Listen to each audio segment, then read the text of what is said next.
네, 오늘은 마가복음 4장 21절에서 29절까지 보겠습니다. 어제 저희들이 하나님 나라가 어떻게 세워지고 확장되는지 살펴보았습니다. 씨 뿌리는 자를 통해서 살펴보았는데요.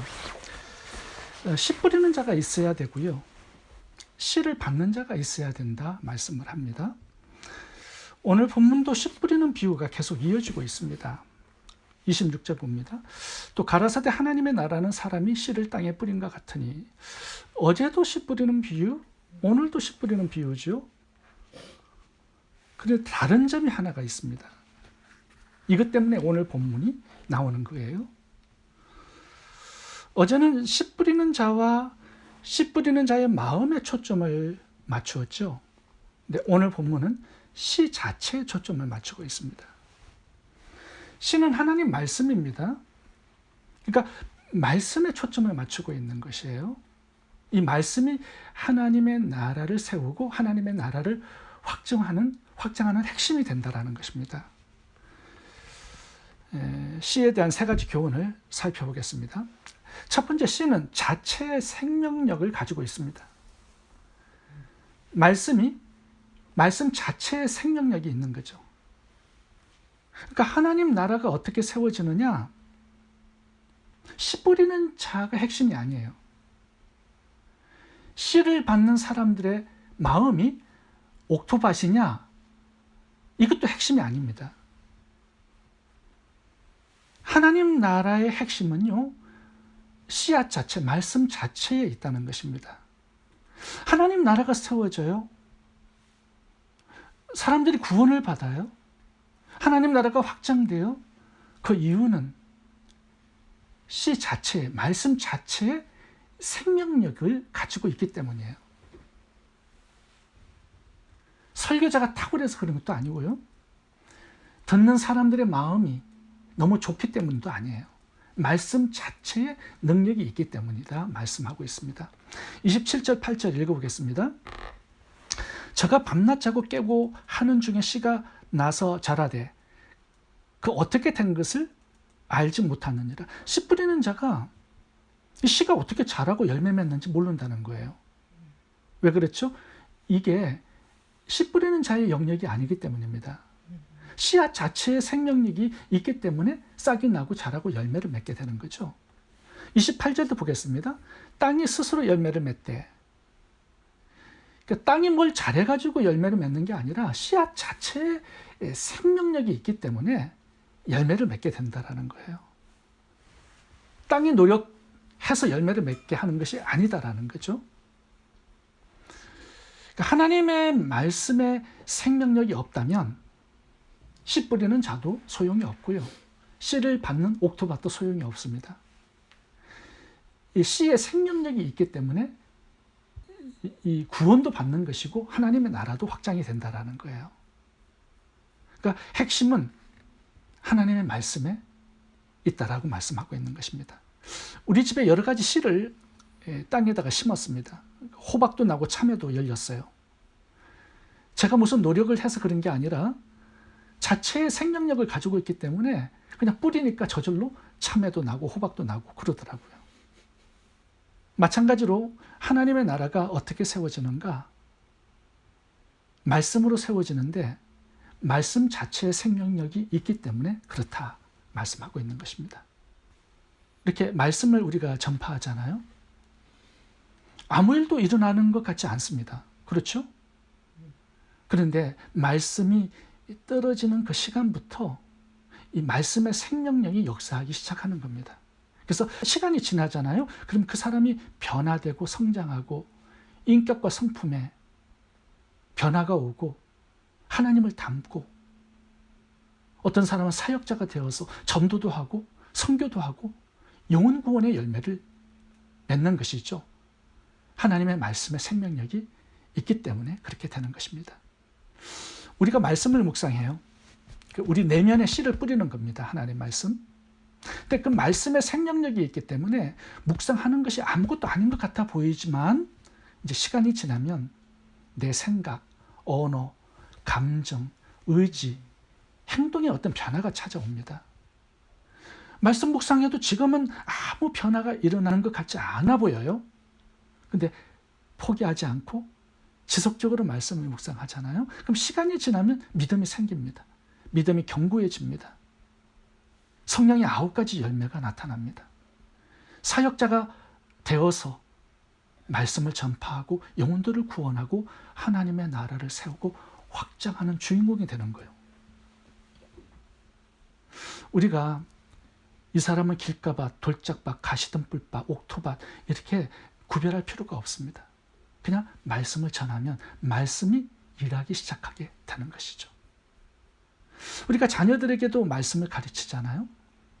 변화가 없다고 너무 조급할 필요가 없습니다. 말씀 자체에 창조의 능력, 변화의 능력, 죽은 것을 살리는 생명의 능력이 있기 때문에 말씀이 일하기 시작하는 거죠. 말씀은 살았고 운동력이 있습니다.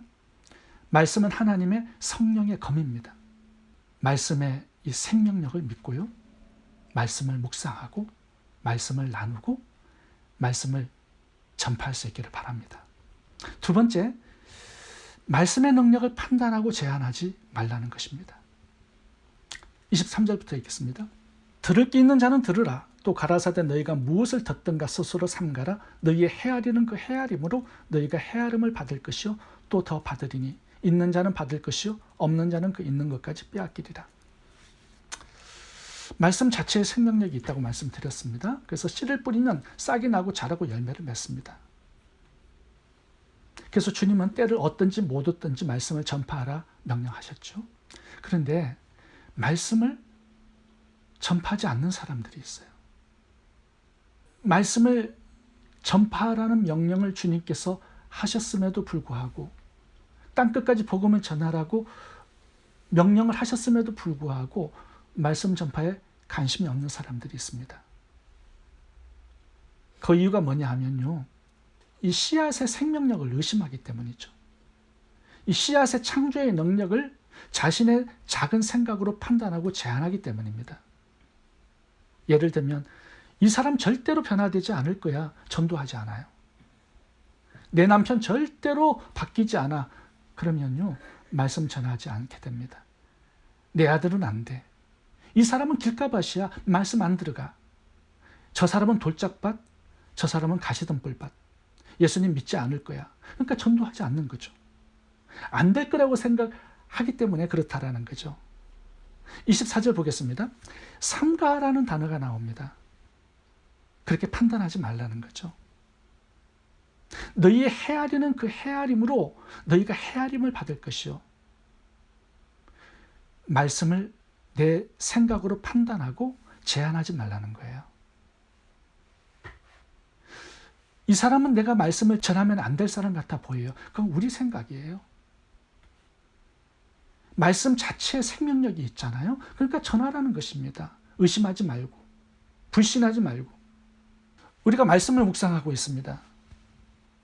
근데 말씀의 생명력을 내가 판단하고 제한하는 경우가 있어요. 말씀 묵상한다고 무슨 큰 변화가 오겠어? 내가 말씀 묵상한다고 뭘 깨닫겠어? 말씀 묵상 몇 년 해봤자 내 성격, 내 인격 전혀 변화되지 않아. 나는 성령님이 오셔도 안 바뀌는 사람이야. 내가 무슨 사역을 해, 무슨 복음을 전파해, 나는 그냥 평신도야. 이제 이런 것이요, 말씀의 능력을 무시하는 거고 말씀을 판단하고 제한하는 겁니다.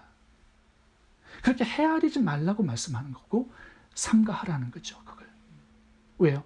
말씀에 생명력이 있기 때문에요. 내가 복음만 전하기만 하면요, 그 복음이 일을 하는 것입니다. 사람을 바꾸고 사회를 바꾸고 나라와 세상을 바꾸게 되는 거예요. 대한민국을 바꾼 사람은요 많지 않습니다. 아펜젤러, 언더우드 두 사람이에요. 250년 전에 한국 땅을 찾아와서 복음을 전하기 시작했어요. 근데 그 사람들이요 제안할 수 있어요. 조선 사람 절대 안 바뀌어. 근데 그분들은 말씀을 제한하지 않았습니다. 모든 사람들에게 씨를 뿌렸어요. 그 씨가 오늘날 열매를 맺은 거 아니겠습니까? 한국에 800만 명이 예수님을 믿고 있고요. 3만 명이 선교사로 나아가서 사역을 하고 있습니다. 말씀에 생명력이 있습니다. 말씀을 제한하지 말고 말씀의 능력을 믿고 말씀을 전할 수 있기를 바랍니다. 세 번째, 말씀을 감추지 말고 드러내라는 것입니다. 오늘 본문에는 두 가지 비유가 나옵니다. 씨 뿌리는 비유와 등잔의 비유입니다.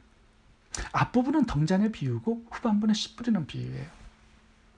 이 두 가지가 함께 나오는 이유는 공통점이 있기 때문입니다. 그게 뭐냐면 말씀의 목적입니다. 씨는 뿌리기 위해서 있는 거죠. 등잔은 비추기 위해서 있는 것입니다. 말씀도 마찬가지예요. 드러내고 전파하기 위해서 말씀도 있는 거라 이렇게 말씀을 하고 있습니다. 21절, 22절 읽어보겠습니다. 또 저희에게 이르되 사람이 등불을 가져오는 것은 말하려나 평상을에 두려함이냐 등경 위에 두려함이냐 드러내려 하지 않고는 숨긴 것이 없고 나타내지 않고는 감추인 것이 없느니라. 22절이 좀 어렵더라고요. 그래서 영어로 보니까 좀 쉬워요. 무슨 말이냐면 숨긴 것은 드러내기 위한 것이다.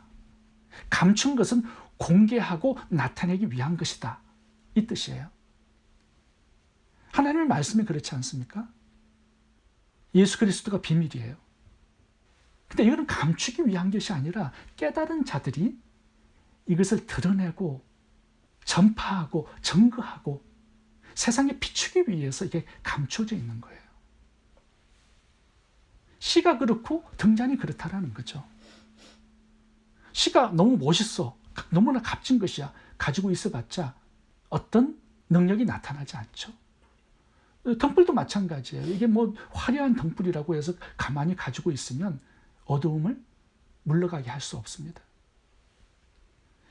그러니까 이 씨의 존재 목적, 등불의 존재 목적은 그 자체에 있는 것이 아니라 뿌리고 비추기 위한 목적이 있죠. 말씀도 마찬가지라는 겁니다. 내가 말씀을 아무리 많이 알아도요, 말씀을 전파하고 가르치고 증거하지 않으면 목적을 잃어버린 거죠.